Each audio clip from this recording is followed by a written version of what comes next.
Hello everyone, welcome to Chandru Max. Okay, so இந்த வீடியோவில் இப்போ ரீசெண்டாக நடந்து முடிந்த சிஜிஎல் இருக்கு இல்லையா, சிஜிஎல் 2020 அதில் கேட்ட ஒரு டாப் 5 கொஸ்டின் எக்ஸ்பெக்டட் கொஷின்ஸ் அப்படின்னு சொல்லி நம்ம பார்க்கலாம். இது வந்து அப்கமிங்கில் வர எந்த எக்ஸாமாக இருந்தாலும் அதுக்கு வந்து யூஸ்ஃபுல்லாக இருக்கும். சரியா, இப்போ நடந்துட்டு இருக்கிற எக்ஸாம்ஸில் கூட இந்த மாதிரியான பேட்டர்ன்ஸ் கேட்க வாய்ப்புகள் இருக்குது. அதனால் வந்து இந்த டாப் 5 எக்ஸ்பெக்டட் கொஷின்ஸ் பேட்டர்னை பற்றி நம்ம பார்க்கலாம். இது எல்லாமே டிஃப்ரெண்ட் டாப்பிக்லேருந்து இருக்கும். ஓகேவா, சரி. ஸோ இன்றைக்கான முதல் கொஷின் இதுதான்.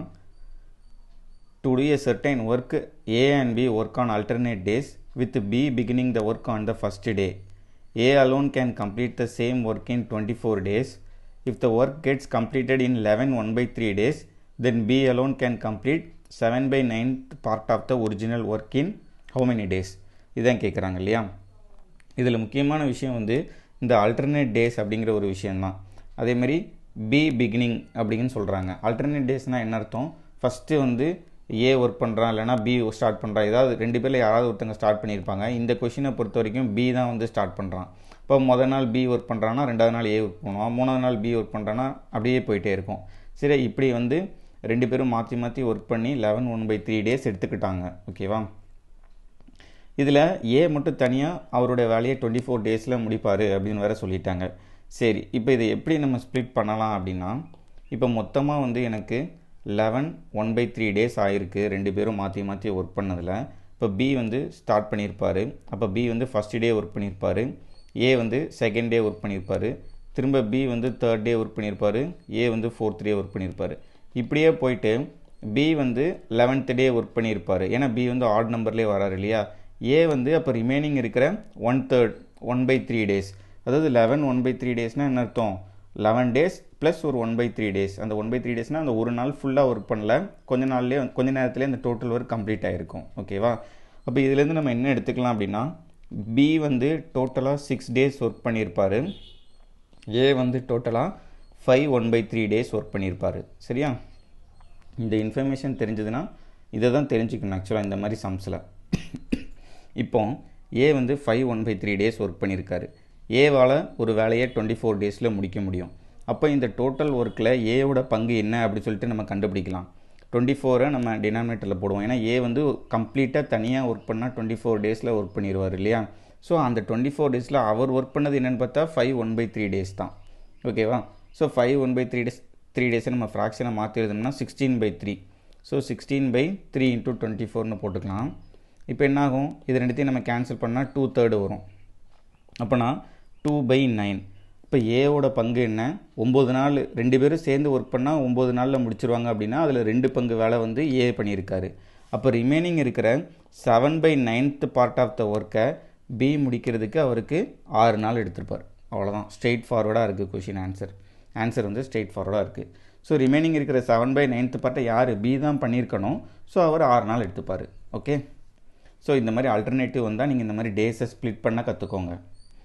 Next, what is the compound interest on a sum of ₹8192 for 1/4 years at 15% per annum if interest is compounded 5 monthly அப்படின்னு சொல்கிறாங்க. சரியா, இப்போ நம்ம யூஸ்வலாகவே வந்து காம்பவுண்ட் இன்ட்ரெஸ்ட் வரும்போது நம்ம என்ன பண்ணியிருப்போம், இயர்லி பார்த்துருப்போம், அதுக்கப்புறம் ஹாஃப் இயர்லி பார்த்துருப்போம், குவார்ட்டர்லி பார்த்துருப்போம், அப்படி தானே. ஸோ இயர்லின்னா நம்ம என்ன பண்ணுவோம், அந்த இன்ட்ரெஸ்ட்டை வந்து அப்படியே போட்டுருவோம், என்ன கொடுத்துருக்காங்களோ அதை அப்படியே போட்டுருவோம். சப்போஸ் ஹாஃப் இயர்லின்னு கேட்டிருந்தாங்கன்னா நம்ம என்ன பண்ணுவோம் அப்படின்னா 15/2 பண்ணியிருப்போம், இப்படி தானே. பெர் ஆனமுக்கு என்ன இன்ட்ரெஸ்ட் கொடுத்துருக்காங்களோ அதை பாதியாக்கியிருப்போம். அதேமாரி குவார்ட்டர்லினா என்ன பண்ணியிருப்போம், 15/4 பண்ணியிருப்போம். பெர் ஆனம் கொடுத்துருப்பாங்க, அதை வந்து 4ஆல் டிவைட் பண்ணியிருப்போம். ஆனால் இங்கே வந்து 5 monthlyன்னு கொடுத்துருக்காங்க. சரியா, நீங்கள் யோசிக்கணும். இப்போ கொஸ்டின் வந்து 5 monthlyன்னு மட்டும் இருக்காது, 8 monthlyன்னு கூட இருக்கும். சரியா, 8 monthlyன்னு கூட இருக்கும். அப்போனா நம்ம என்ன பண்ணணும் ஆக்சுவலாக, இப்போ வந்து ஒரு இயருக்கு 12 மாதம் அப்படி தானே, ஒரு இயருக்கு வந்து 12 மாதம். இப்போ 12 மந்த்துக்கு எனக்கு வந்து 15%, 12 மந்த்துக்கு வந்து எனக்கு 15%. இப்போ ஹாஃப் இயர்லின்னு கேட்டால் ஆக்சுவலாக என்னது, ஹாஃப் இயர்லினா 6 மந்த்ஸுக்கு எவ்வளோன்னு தானே நம்ம பார்ப்போம், 6 மந்த்ஸுக்கு எவ்வளோன்னு பார்ப்போம். அப்போ என்ன பண்ணுவோம், 15 வந்து 2ஆல் டிவைட் பண்ணிடுவோம். இதை சால்வ் பண்ணால் நமக்கு வந்து 15/2 வரும். ஸோ அதை தான் இங்கேயும் நம்ம பண்ணியிருக்கோம் ஹாஃப் இயர்லினா. அதே மாதிரி குவார்ட்டர்லின்னா 3 மாதத்துக்கு ஒரு தடவை. அப்போ 12 மாதத்துக்கு எனக்கு 15%னா 3 மாதத்துக்கு எவ்வளோ அப்படின்னு சொல்லி பார்ப்போம். அப்போ இந்த 3 12 அடித்தோம்னா 4 வரும். அப்போ 15/4 பண்ணுறோம். அதே மாதிரி இப்போ இங்கே 8 மந்த்லின்னு கேட்டிருந்தாங்கன்னா 12 மாதத்துக்கு எனக்கு 15%, அப்போ 8 மாதத்துக்கு எவ்வளவு இப்படி கண்டுபிடிச்சாலே போதும். சரியா? ஆனால் நமக்கு இப்போ இங்கே கொஸ்டின் என்ன கேட்டிருக்காங்க, 5 மந்த்லின்னு கேட்டிருக்காங்க. இப்போ 5 மந்த்லின்னு என்ன பண்ணணும், சிம்பிள் தான். அதே மாதிரி 12 மாதத்துக்கு எனக்கு 15%னா 5 மாதத்துக்கு எனக்கு எத்தனை பர்சன்டேஜ், இதை கண்டுபிடிச்சிட்டா நம்ம வந்து சம்மை ப்ரொசீட் பண்ணிடலாம் ஈஸியாக. ஸோ இந்த 5 மந்த்லின்னு கான்செப்ட் வரும்போது இன்ட்ரெஸ்ட் நம்ம என்னவா போட போகிறோம் அப்படிங்கிறது தான் நமக்கு தெரியணும். சரியா? நார்மலாக இன்ட்ரெஸ்டட் காம்பவுண்டட் ஆனுவலி அப்படின்னா நீங்கள் ஸ்ட்ரெயிட்டாகவே அந்த கொடுத்துருக்க பர்சன்டேஜை அப்படியே போட்டுருவீங்க. பட் இங்கே 5 மந்த்லின்னு கொடுத்துருக்காங்க. அதேமாதிரி இந்த 1/4 இயர்ஸ்க்கு பார்க்க சொல்லியிருக்காங்க. இப்போ 1/4 இயர்ஸ்க்குனா எத்தனை மாதம்னு பாருங்கள்.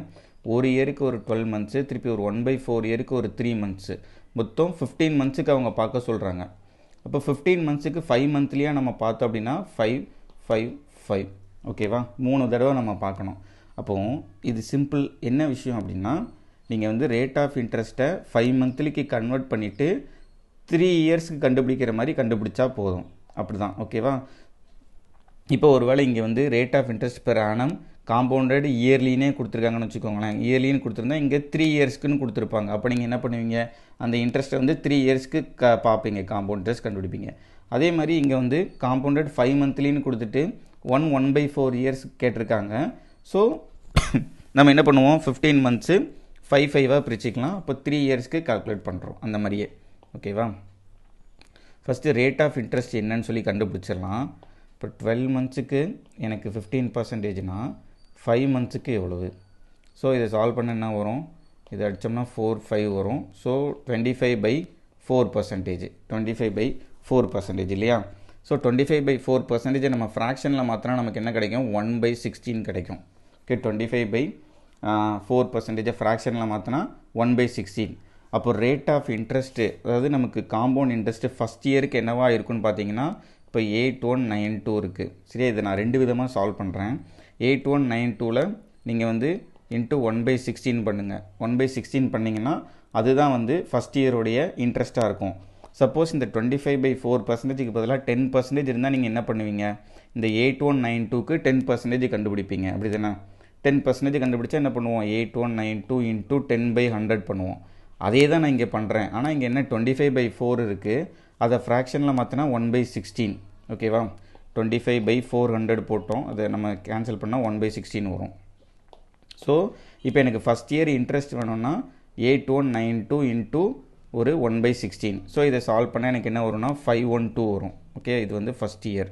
ஃபஸ்ட் இயர் வந்து சிம்பிள் இன்ட்ரெஸ்ட்டும் காமன் இன்ட்ரெஸ்ட்டும் சேம் தான். ஃபஸ்ட் இயர்னால் ஃபஸ்ட்டு 5 மந்த்லி, ஆக்சுவலாக 5 மந்த்லி நம்ம 5 மந்த்லி தானே பார்க்குறோம்.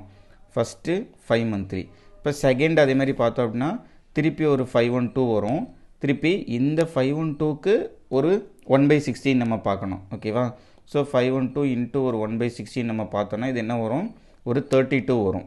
ஓகேவா? திருப்பி தேர்டு 5 மந்த்லி, ஆக்சுவலாக தேர்டு 5 மந்த்லி அதை பார்த்தோன்னா ஒரு 512 வரும். திருப்பி இந்த 512க்கு ஒரு 32, இந்த 512க்கு ஒரு 32, திருப்பி இந்த 32க்கு ஒரு இன்ட்டு 1/16 போட்டோம்னா ஒரு 2 வரும். ஓகேவா? ஸோ இது எல்லாத்தையும் ஆட் பண்ணால் எனக்கு காம்பவுண்ட் இன்ட்ரெஸ்ட்டு. ஓகே, இதை ஆட் பண்ணால் என்ன வரும்னு பாருங்கள். இது ஒரு 1536, திருப்பி 32 இது ஒரு 96 ப்ளஸ் ஒரு 2. ஓகே, 12 14 4ல் முடிகிறது ஒரே ஒரு ஆப்ஷன் தான் இருக்குது, 1634. ஸோ இதை ஆட் பண்ணாலும் 1634 வரப்போகுது. ஓகேவா? ஸோ இப்படி பண்ணலாம். இதை முக்கியமாக இந்த 1/16 அப்படிங்கிற ஒரு விஷயத்த யோசிக்கணும் நம்ம. ஃபஸ்ட்டு இது வந்து காம்பவுண்டட் 5 மந்த்லிங்கிற விஷயத்துக்கு வரணும். ஓகேவா? அதுக்கு ரேட் ஆஃப் இன்ட்ரெஸ்ட் என்னென்னு கண்டுபிடிக்கணும். அதுக்கப்புறம் இந்த மாதிரி பண்ணோம்.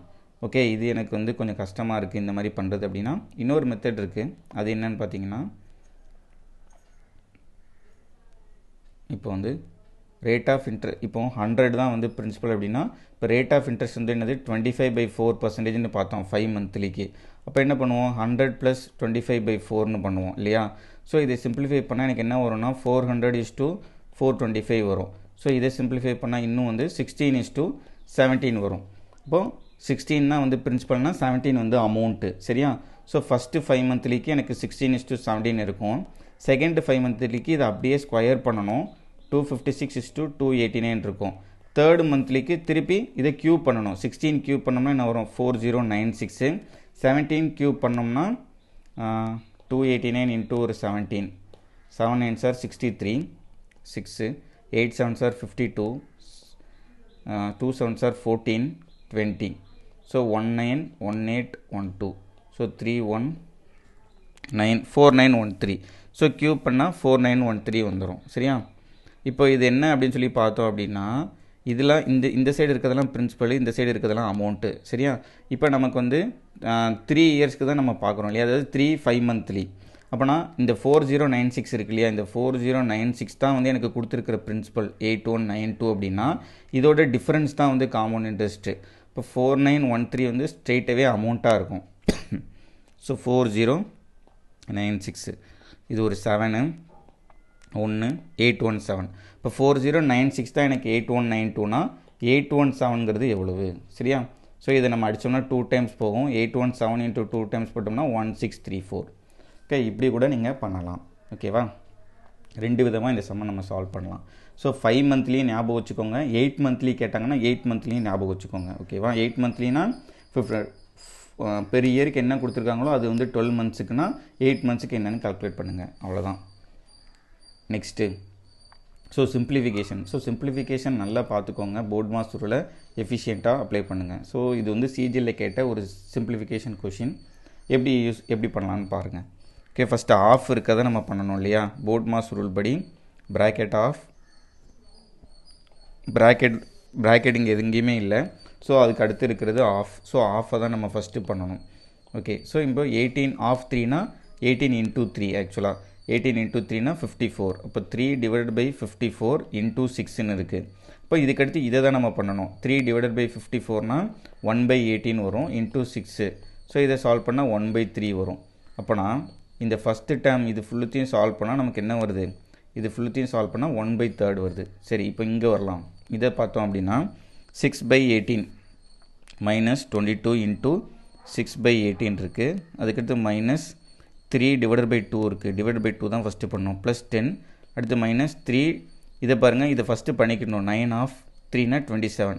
ஸோ 3 divided by 27 into ஒரு 9 இருக்குது. ஓகேவா? அப்போனா இது எல்லாத்தையும் சால்வ் பண்ணால் எனக்கு 1 வரும். இந்த 3 9 27 அடித்தோம்னா எனக்கு வந்து இங்கே வந்து மைனஸ் 1 வரும். இங்கே வந்து ஒரு ப்ளஸ் 10 இருக்குது. ப்ளஸ் மைனஸ் 3/2 இருக்குது. ஸோ இதை ஃபர்தராக சிம்பிளிஃபை பண்ணோம்னா இது ஒரு 1/3 வருதா? ஸோ 22/3 மைனஸ் ஒரு 1/3. இது சால்வ் பண்ணால் இப்போ ஆன்சர். இப்போ இது வந்து மைனஸ் 21/3 வருது. மைனஸ் 3/2 ப்ளஸ் ஒரு 9 10 மைனஸ் 1. ஓகேவா? இதை சால்வ் பண்ணால் மைனஸ் 7 இருக்கும். இப்போ மைனஸ் 7 மைனஸ் 3/2 ப்ளஸ் 9. இப்போ மைனஸ் 7 ப்ளஸ் 9 வந்து 2 வந்துடும் இல்லையா? ஸோ 2 மைனஸ் 3/2 4 மைனஸ் 3/2 1/2 வரும் ஆன்சர். ஆப்ஷன் 2. ஓகே, ஸோ கொஞ்சம் கவனமாக பண்ணுங்கள். எங்கேயாவது ஒரு இடத்துல மிஸ் ஆனால் கூட முடிஞ்சுது. Okay, next the average of 11 numbers is 56. The average of first 3 numbers is 52 and that of the next 5 numbers is 60. The 9th and the 10th number are 3 and 1 more than the 11th number respectively. What is the average of 9th and 11th number? Okay, so 11 நம்பரோட average வந்து 56. சரியா? So இதை கன்வென்ஷனலாகவும் பண்ணலாம். கன்வென்ஷனலாக பண்ணால் ஒன்றும் பிரச்சனையே இருக்காது, டக்குன்னு போட்டுடலாம். ஓகே, அப்படி இல்லை அப்படின்னா வேறு எப்படி பண்ணலாம் அப்படின்னா, இப்போ average of the first 3 numbers is 52. இப்போ 3 நம்பரோட ஆவரேஜ் வந்து 52வாக இருக்குது. அப்படி தானே? அப்போ இந்த 56லேருந்து 52வாக இருக்குது, 4 கம்மியாக இருக்குது. எத்தனை நம்பருக்கு? 3 நம்பருக்கு. அப்போ 3 into -4ன்னு வச்சுக்கலாம். ஓகேவா? Next and that of the next 5 number 60. இப்போ 5 நம்பருக்கு ஆவரேஜ் வந்து 60 இருக்குது. அப்போ இந்த 56லேருந்து எவ்வளோ அதிகமாக இருக்குது? +4 இருக்குது. இப்போ 5 into +4. ஓகேவா? இப்போ 8 நம்பருக்கான கதை முடிஞ்சிடுச்சு. இப்போது 9th 10th 11th நம்பருக்கு ஒரு இது கொடுத்துருக்காங்க. சரியா? 9th நம்பரு 10th நம்பரு இப்போ 11th number. The 9th and the 10th numbers are 3 and 1 more than the 11th number. இப்போ 11th நம்பரை நான் எக்ஸ்ன்னு எடுத்தோம்னா 9th நம்பர் x+3 இருக்கும், 10th நம்பர் வந்து x+1 இருக்கும். சரியா? அவங்க கொடுத்த கண்டிஷன் படி. ஓகே, சரி. இப்போ இதை சிம்பிளிஃபை பண்ணால் எனக்கு -12 வருது. இதை சிம்பிளிஃபை பண்ணால் +20 வருது. சரியா? அப்போ இங்கே என்ன எக்ஸ்ட்ரா இருக்குது? -12யும் +20யும் நீங்கள் ஆட் பண்ணிங்கன்னா ப்ளஸ் 8 வந்து எக்ஸ்ட்ரா இருக்குது. சரியா, ப்ளஸ் 8 வந்து எக்ஸ்ட்ரா இருக்குது. ஆக்சுவலாக வந்து எனக்கு ஆவரேஜ் வந்து 56. இப்போது இந்த ப்ளஸ் 8 வந்து இந்த 3 நம்பருக்கும் நான் ஸ்ப்ளிட் பண்ணி கொடுக்கணும். ஓகேவா, 3 நம்பருக்கும் நான் ஸ்ப்ளிட் பண்ணி கொடுக்கணும். ஓகே, எப்படி, அதாவது இந்த 8 வந்து இந்த 3 நம்பர்லேருந்து நான் மைனஸ் பண்ணணும் ஆக்சுவலாக. ஓகே, ஆல்ரெடி இங்கே வந்து ஒரு ப்ளஸ் 3 இருக்குது, இங்கே ஒரு ப்ளஸ் 4 இருக்குது. சரியா, இங்கே வந்து ப்ளஸ் 3 இருக்குது, இங்கே ஒரு ப்ளஸ் 1 இருக்குது. அப்போ ஆல்ரெடி இங்கே ஒரு 4 வந்துருச்சு.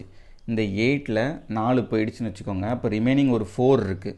அந்த 4 வந்து நான் இங்கேருந்து இந்த எக்ஸ்லேருந்து நான் மைனஸ் பண்ணிடுறேன். ஓகேவா, அப்போ 11th நம்பர் வந்து எக்ஸ் மைனஸ் 4னு வச்சுக்கோங்க. அதாவது ஆவரேஜிலிருந்து 4 கம்மியாக இருக்கணும். இந்த 11th நம்பர் வந்து எனக்கு ஆவரேஜிலிருந்து 4 கம்மியாக இருக்கணும். ஆவரேஜ் என்னது 56. ஸோ இங்கே வந்து 52 இருந்திருக்குன்னு வச்சுக்கோங்க.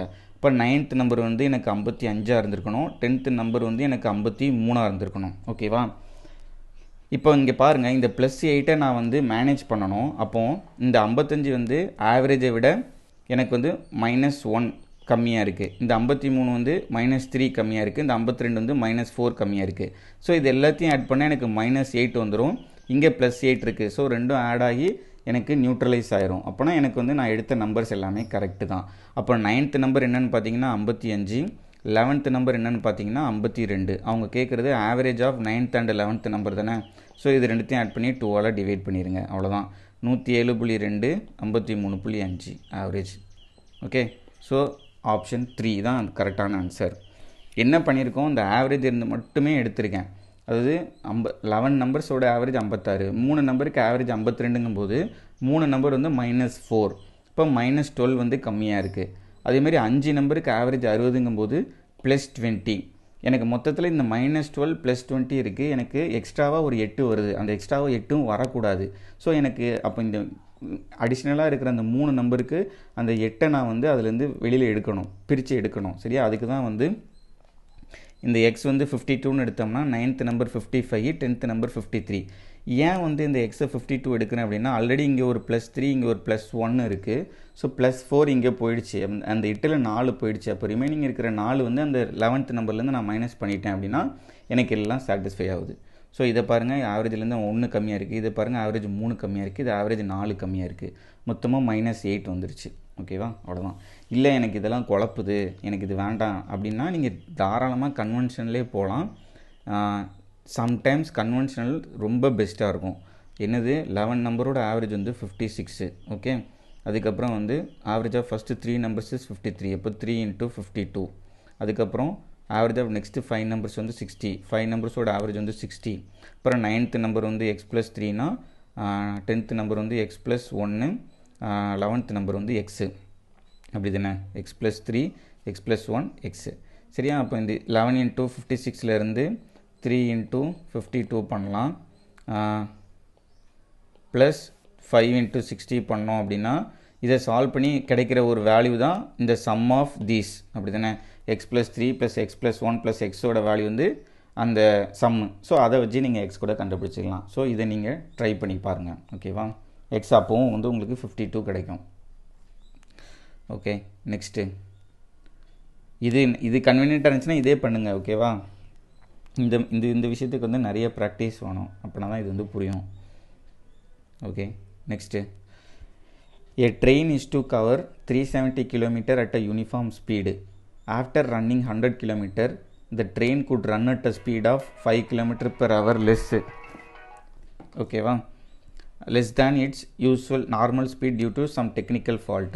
The train got delayed by 36 minutes. What is the normal speed of the train in km/h?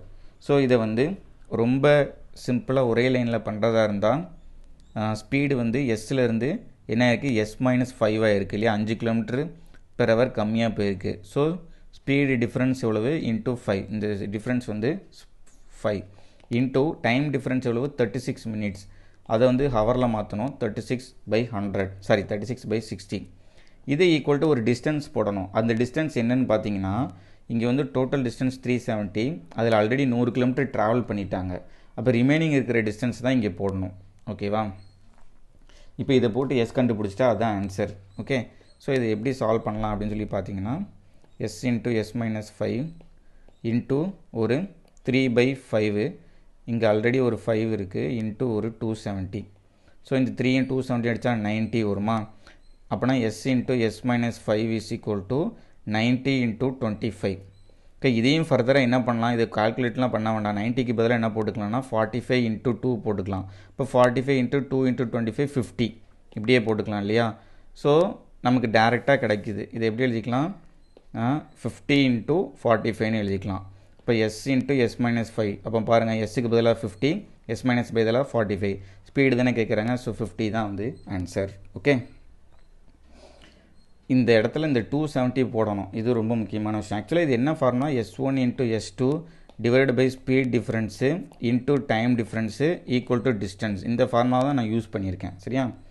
இது கன்வென்ஷனலாக வந்து எப்படி வந்திருக்கும் அப்படின்னா, இப்போ வந்து 370 கிலோமீட்டர் இருக்குது இல்லையா டோட்டல் டிஸ்டன்ஸு.